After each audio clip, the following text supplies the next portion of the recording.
Ce matin, 4 opérations en plus de celle du Nord ont eu lieu. C'est notamment le cas à Dijon, dans le quartier notamment de la Cheneuve.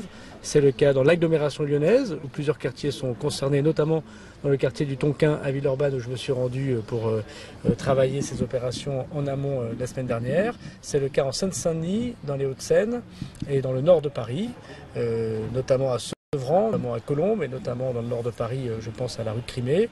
Et ce sera le cas dans plusieurs autres agglomérations dans les jours et les semaines qui viennent. Donc 4 grandes opérations, en parallèle de celle de Marseille qui continue toujours bien évidemment.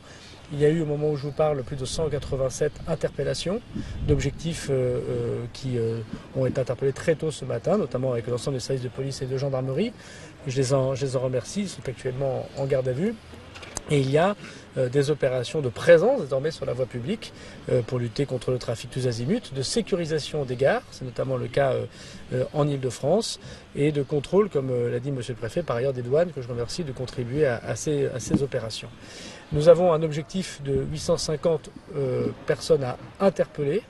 Donc nous sommes à peu près à un quart de cet objectif si on compte Marseille plus ce qui a été fait ce matin, puisque nous avons depuis plusieurs mois travaillé avec l'ensemble des services de renseignement et des services de police et de gendarmerie pour pouvoir mettre sous technique de renseignement, pour pouvoir suivre, pour pouvoir sonoriser un certain nombre d'objectifs de drogue que nous n'arrivions pas tout à fait à attraper et pour faire démanteler des points de deal en intégralité.